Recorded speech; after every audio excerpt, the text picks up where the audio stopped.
Good evening, I'm John Kinnaman. Tonight I would like to inform you about the opioid epidemic within America, especially one that has been rising within recent years. Did you know that the number of people who overdose from opioid-related drugs each year is higher than the combined death toll of the Vietnam, Korean, and all global wars since World War II? Today I will inform you about how America's opioid epidemic has escalated drastically and the main factors and causes behind it.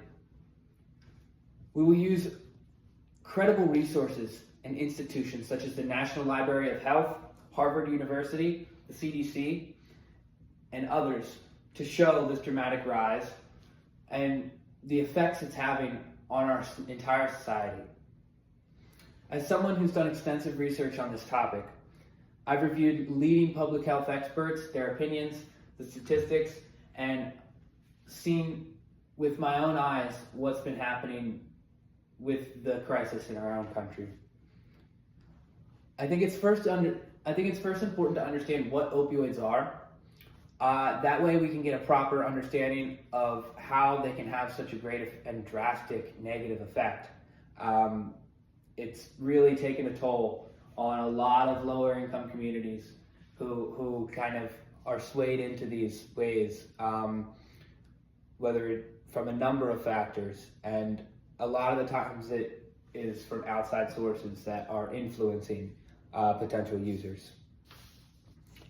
What are opioids? It's a great place to start. They're a class of drug that's derived from opium. They're highly addictive and they're used as a painkiller.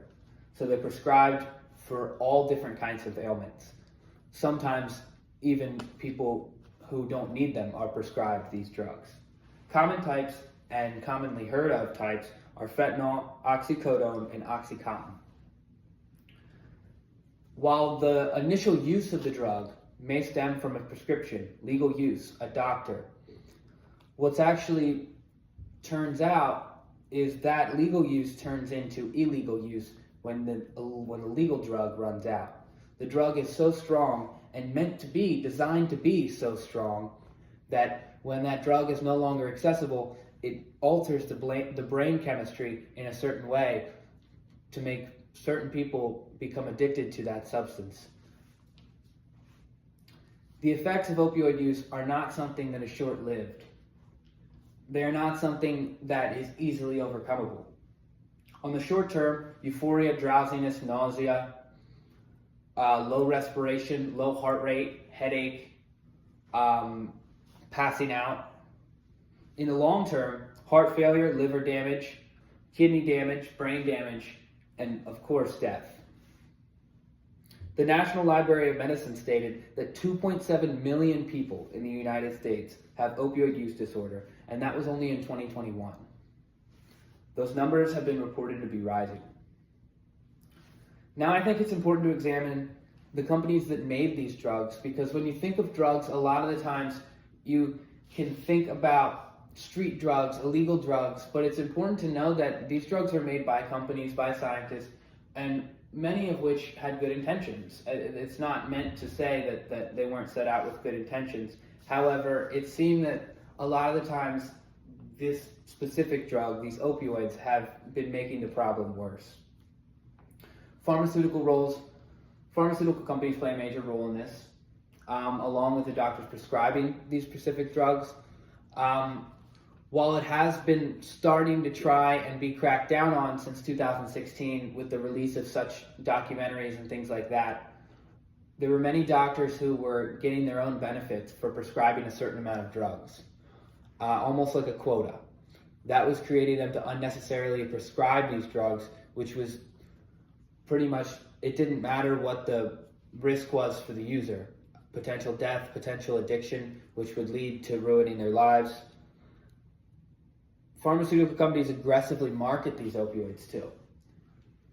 They're pushed up to the front instead of suggesting less harmful, less addictive options. Harvard said that 72% of the top opioid prescribers receive payments from manufacturers directly. Those are the people prescribing the drugs, those are the people making money off of each pill that is prescribed. There's really a reason for such addictive drugs to be prescribed, and many times it's for good use. Many times these drugs are needed. whether someone is in a terrible car accident and they can't deal with the pain, and they really can take some and be fine. That's for a lot of people, but there's a large majority of the population who these drugs can ruin their lives, and they might not even be knowing what they're taking. There's a lot of money within these industries, political influence, limited regulation, mass overprescribing, minimal accountability. All of these things can lead in to the current situation that we face. While it may seem daunting, there are solutions that exist.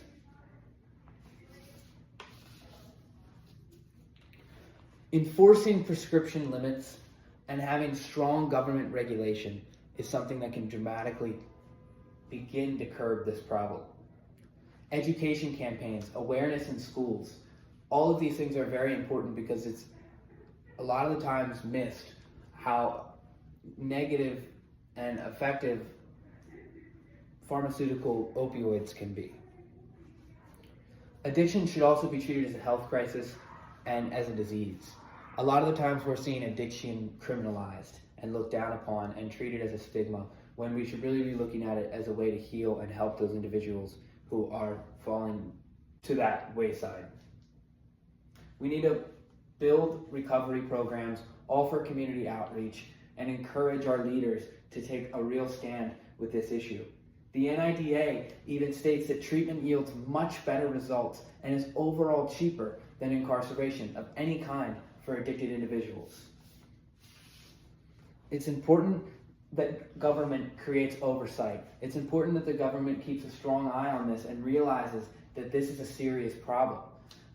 It's important that we put profits below the health of the people. It seems like we're always asking for healthcare to be put first, for the health of our people to be put above making money, and rarely does it happen, and it seems that this is another example of that in action. We need to improve healthcare for everyone. That will greatly decrease the amount of people running for prescription drugs because they're worried about what a hospital visit will cost.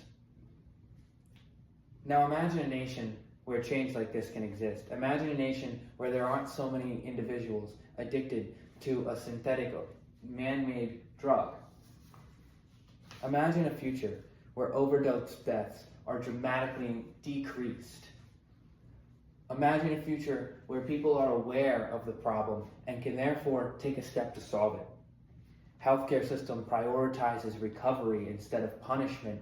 We focus on improving the lives and the healthcare of everyone instead of focusing on making profits and incarcerating individuals.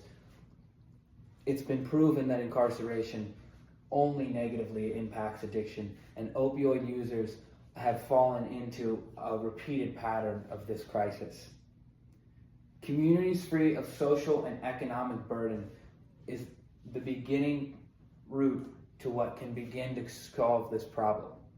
It's important that individuals don't feel desperate. It's important that individuals feel taken care of, and it's important that individuals are being honestly treated.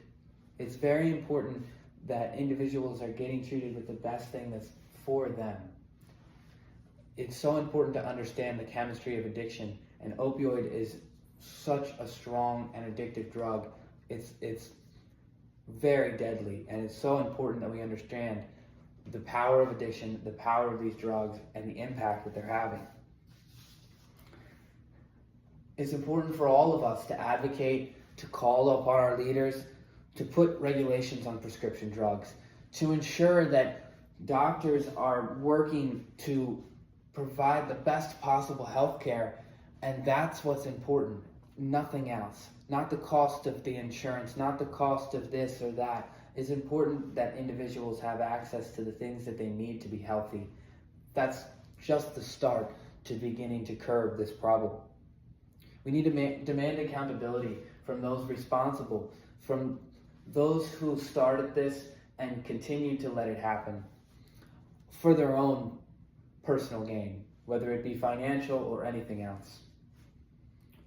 The opioid crisis was fueled by massive overprescriptions, marketing, typical corporate greed, and poor regulations, which all tie in to each other.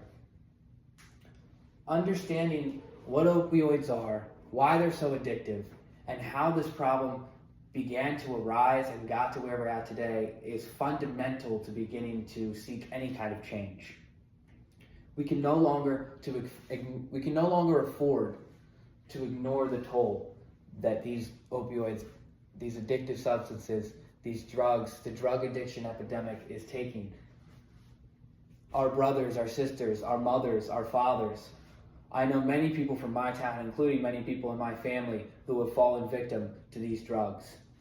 Whether it be through their own actions or whether it be through what they thought they were taking, their typical medicine, a couple months down the road turned into something else. This is very prominent in older individuals and senior citizens, and it's incredibly dangerous. Coming off of some of these kind of drugs and withdrawing from some of these kind of drugs also causes death. So even people who didn't even mean to develop this kind of negative addiction still can face the same consequences. It's important for all of us to come together on this issue and understand that the health and well-being of all of us is what's most important. The opioid epidemic can be solved through unity. Thank you.